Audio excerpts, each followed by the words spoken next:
Hear how Parkinson's and Alzheimer's differ in their pathology, cognitive symptoms, and emerging biomarkers, and how ongoing biomarker research at IND is helping map these changes with greater precision.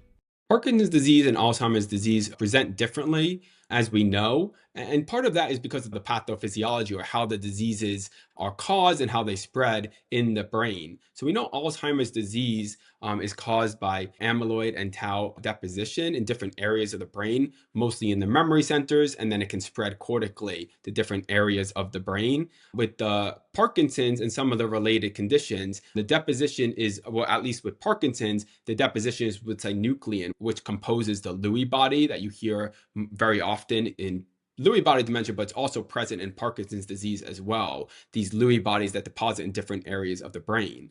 This usually starts, we think, in the periphery and then spreads to different parts of the brain, including the basal ganglia that controls motor coordination, different nuclei in the brainstem that controls blood pressure or mood. In Parkinson's disease, the cognitive onset is only in a small percentage of patients. It tends to be much later down the road of Parkinson's disease. And the memory symptoms are much different than the Alzheimer's symptoms that we see with memory issues. So for Alzheimer's, the deposition typically is deposited in the hippocampus or other memory centers of the brain. So recall is a major issue with Alzheimer's. In Parkinson's, we see a lot of issues with attention, visual, spatial, and concentration difficulties with Parkinson's disease that differs from the way Alzheimer's disease manifests itself. There's also much fluctuations with Parkinson's disease memory issues, and it tends to be much more responsive to different medications that's used for memory in Parkinson's disease.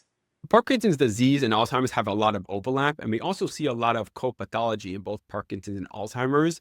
So we're looking at different biomarkers that can overlay with both conditions. So with Parkinson's, we tend to see more synuclein deposition, like we spoke about earlier, so we can even start to detect synuclein in the blood.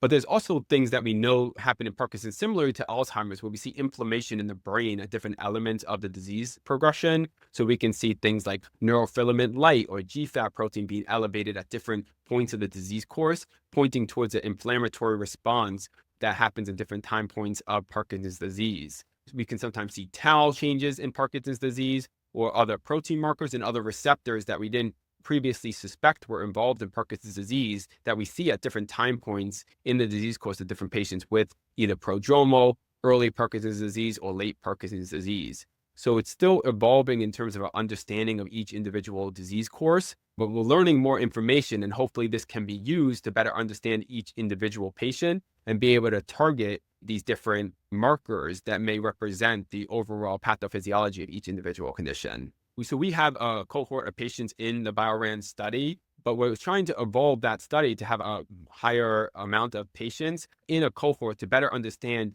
do different patients with Parkinson's disease behave differently? That is to say, patients who are genetic predistribution, who carry a gene, who have a family history, who have certain prodromal markers, who have different symptoms with the onset of Parkinson's disease, whether that be tremor or cognitive or gait problems.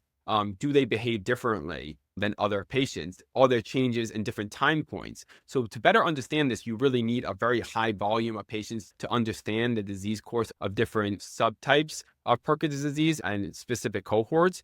So that's what we're looking at now, because we see some correlation with the general population that we looked at in the smaller study, but we're trying to do a bigger study looking at just Parkinson's disease patients and prodromal patients, and whether or not there's changes in each different type of subtype, and if there's changes in the early period versus the late period.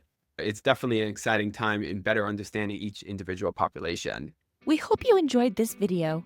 To access a free Mastering Brain Health course led by Dr. Richard Isaacson, visit ind.org/learn. And to directly contribute to IND's research efforts, visit ind.org/donate.